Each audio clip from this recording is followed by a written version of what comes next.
بسم اللہ الرحمن الرحیم۔ نظر بد، حسد اور جادو سے حفاظت کے لیے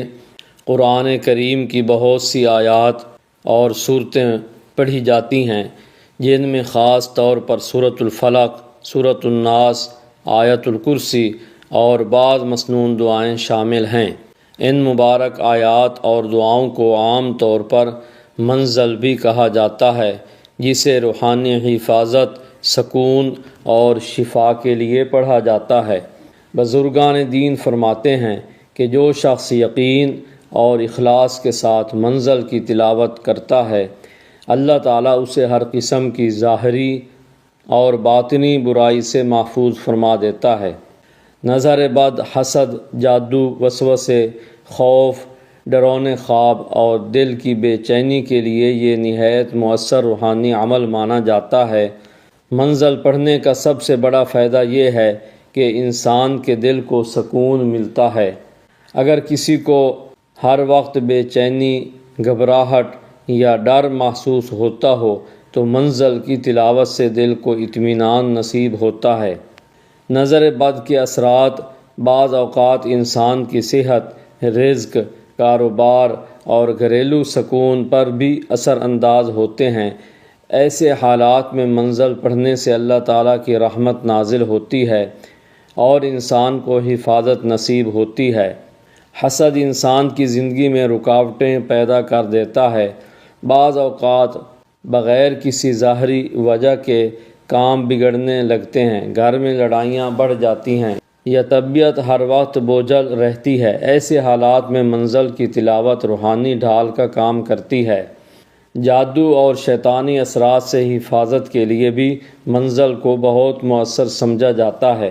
بزرگان دین فرماتے ہیں کہ اگر کوئی شخص روزانہ پابندی کے ساتھ منزل پڑھے تو اللہ تعالیٰ اس کے گھر، اہل خانہ اور زندگی کو ہر قسم کے شر سے محفوظ فرما دیتا ہے۔ منزل کا ایک اہم فائدہ یہ بھی ہے کہ اس سے روحانی طاقت پیدا ہوتی ہے۔ انسان کے دل میں اللہ تعالیٰ پر بھروسہ مضبوط ہوتا ہے اور خوف کم ہونے لگتا ہے۔ اگر کوئی شخص بیمار ہو تو منزل پڑھ کر پانی پر دم کر کے پلانا بھی فائدہ مند سمجھا جاتا ہے۔ اسی طرح گھر میں منزل کی تلاوت کرنے سے گھر کا ماحول پرسکون اور روحانی بن جاتا ہے۔ بزرگان دین فرماتے ہیں کہ منزل کو صبح یا شام کے وقت پڑھنا زیادہ مؤثر ہے۔ بعض لوگ فجر کے بعد یا عشاء کے بعد پابندی سے منزل پڑھتے ہیں اور اس کی برکت سے سکون محسوس کرتے ہیں۔ منزل پڑھنے کے دوران یہ یقین رکھنا ضروری ہے کہ اصل شفا اور حفاظت صرف اللہ تعالیٰ کی طرف سے ہے۔ قرآن کریم اللہ تعالیٰ کا کلام ہے اور اس میں دلوں کے لیے شفا اور رحمت ہے۔ یہ بھی ضروری ہے کہ انسان نماز کی پابندی کرے، حلال رزق کھائے اور اللہ تعالیٰ سے اپنا تعلق مضبوط رکھے، کیونکہ روحانی اعمال اسی وقت زیادہ اثر دکھاتے ہیں جب انسان کا دل اللہ تعالیٰ کی طرف متوجہ ہو۔ تو اب منزل کی تلاوت کی جاتی ہے۔ اعوذ باللہ من الشیطان الرجیم، بسم اللہ الرحمن الرحیم، الحمد للہ رب العالمین، الرحمن الرحیم، مالک یوم الدین،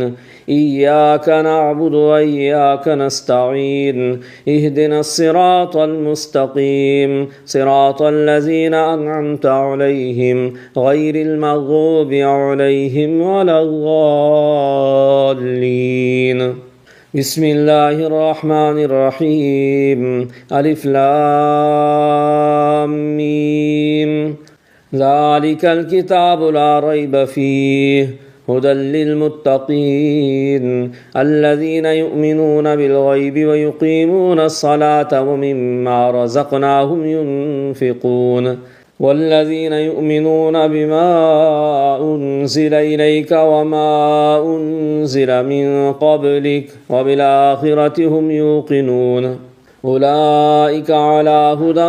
من ربهم وأولئك هم المفلحون وَإِلَٰهُكُمْ إِلَٰهٌ وَاحِدٌ لَا إِلَٰهَ إِلَّا هُوَ الرَّحْمَٰنُ الرَّحِيمُ الله لا إله إلا هو الحي القيوم لا تأخذه سنة ولا نوم له ما في السماوات وما في الأرض من ذا الذي يشفع عنده إلا بإذنه يعلم ما بين أيديهم وما خلفهم ولا يحيطون بشيء من علمه إلا بما شاء وسع كرسيه السماوات والأرض ولا يؤوده حفظهما وهو العلي العظيم لا إكراه في الدين قد تبين الرشد من الغي فمن يكفر بالطاغوت ويؤمن بالله فقد استمسك بالعروة الوثقى لا انفصام لها والله سميع عليم الله ولي الذين آمنوا يخرجهم من الظلمات إلى النور والذين كفروا أولياؤهم الطاغوت يخرجونهم من النور إلى الظلمات أولئك أصحاب النار هم فيها خالدون لله ما في السماوات وما في الأرض وإن تبدوا ما في أنفسكم أو تخفوه يحاسبكم به الله فيغفر لمن يشاء ويعذب من يشاء والله على كل شيء قدير آمن الرسول بما أنزل إليه من ربه والمؤمنون كل آمن بالله وملائكته وكتبه ورسله لا نفرق بين أحد من رسله وقالوا سمعنا وأطعنا غفرانك ربنا وإليك المصير لا يكلف الله نفسا إلا وسعها لها ما كسبت وعليها ما اكتسبت ربنا لا تؤاخذنا إن نسينا أو أخطأنا ربنا ولا تحمل علينا إصرا كما حملته على الذين من قبلنا ربنا ولا تحملنا ما لا طاقة لنا به واعف عنا واغفر لنا وارحمنا أنت مولانا فانصرنا على القوم الكافرين شهد الله أنه لا إله إلا هو والملائكة وأولو العلم قائما بالقسط لا إله إلا هو العزيز الحكيم قل اللهم مالك الملك تؤتي الملك من تشاء وتنزع الملك ممن تشاء وتعز من تشاء وتذل من تشاء بيدك الخير إنك على كل شيء قدير تولج الليل في النهار وتولج النهار في الليل وتخرج الحي من الميت وتخرج الميت من الحي وترزق من تشاء بغير حساب إن ربكم الله الذي خلق السماوات والأرض في 6 أيام ثم استوى على العرش يغشي الليل النهار يطلبه حثيثا والشمس والقمر والنجوم مسخرات بأمره ألا له الخلق والأمر تبارك الله رب العالمين ادعوا ربكم تضرعا وخفية إنه لا يحب المعتدين ولا تفسدوا في الأرض بعد إصلاحها وادعوه خوفا وطمعا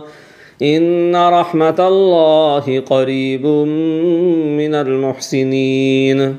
قل ادعوا الله وادعوا الرحمن أيما تدعوا فله الأسماء الحسنى ولا تجهر بصلاتك ولا تخافت بها وابتغ بين ذلك سبيلا وقل الحمد لله الذي لم يتخذ ولدا ولم يكن له شريك في الملك ولم يكن له ولي من الذل وكبره تكبيرا أفحسبتم أنما خلقناكم عبثا وأنكم إلينا لا ترجعون فتعالى الله الملك الحق لا إله إلا هو رب العرش الكريم ومن يدع مع الله إلها آخر لا برهان له به فإنما حسابه عند ربه إنه لا يفلح الكافرون وقل رب اغفر وارحم وأنت خير الراحمين بسم الله الرحمن الرحيم والصافات صفا فالزاجرات زجرا فالتاليات ذكرا إن إلهكم لواحد رب السماوات والأرض وما بينهما ورب المشارق إنا زينا السماء الدنيا بزينة الكواكب وحفظا من كل شيطان مارد لا يسمعون إلى الملأ الأعلى ويقذفون من كل جانب دحورا ولهم عذاب واصب إلا من خطف الخطفة فأتبعه شهاب ثاقب فاستفتهم أهم أشد خلقا أم من خلقنا إنا خلقناهم من طين لازب يا معشر الجن والإنس إن استطعتم أن تنفذوا من أقطار السماوات والأرض فانفذوا لا تنفذون إلا بسلطان فبأي آلاء ربكما تكذبان يرسل عليكما شواظ من نار ونحاس فلا تنتصران فبأي آلاء ربكما تكذبان فإذا انشقت السماء فكانت وردة كالدهان فبأي آلاء ربكما تكذبان فيومئذ لا يسأل عن ذنبه إنس ولا جان فبأي آلاء ربكما تكذبان لو أنزلنا هذا القرآن على جبل لرأيته خاشعا متصدعا من خشية الله وتلك الأمثال نضربها للناس لعلهم يتفكرون هو الله الذي لا إله إلا هو عالم الغيب والشهادة هو الرحمن الرحيم هو الله الذي لا إله إلا هو الملك القدوس السلام المؤمن المهيمن العزيز الجبار المتكبر سبحان الله عما يشركون هو الله الخالق البارئ المصور له الأسماء الحسنى يسبح له ما في السماوات والأرض وهو العزيز الحكيم بسم الله الرحمن الرحيم قل أوحي إلي أنه استمع نفر من الجن فقالوا إنا سمعنا قرآنا عجبا يهدي إلى الرشد فآمنا به ولن نشرك بربنا أحدا وأنه تعالى جد ربنا ما اتخذ صاحبة ولا ولدا وأنه كان يقول سفيهنا على الله شططا بسم الله الرحمن الرحيم قل يا أيها الكافرون لا أعبد ما تعبدون ولا أنتم عابدون ما أعبد ولا أنا عابد ما عبدتم ولا أنتم عابدون ما أعبد لكم دينكم ولي دين بسم الله الرحمن الرحيم قل هو الله أحد الله الصمد لم يلد ولم يولد ولم يكن له كفوا أحد بسم الله الرحمن الرحيم قل أعوذ برب الفلق من شر ما خلق ومن شر غاسق إذا وقب ومن شر النفاسات في العقد ومن شر حاسد إذا حسد بسم الله الرحمن الرحيم قل أعوذ برب الناس ملك الناس إله الناس من شر الوسواس الخناس الذي يوسوس في صدور الناس من الجنة والناس صدق الله العظيم اللہ تعالی ہم سب کو ہر قسم کی نظر بد حسد جادو اور شیطانی اثرات سے محفوظ فرمائے ہمارے گھروں میں سکون عطا فرمائے اور ہمیں اپنے ذکر اور قرآن پاک سے محبت عطا فرمائے آمین ثم آمین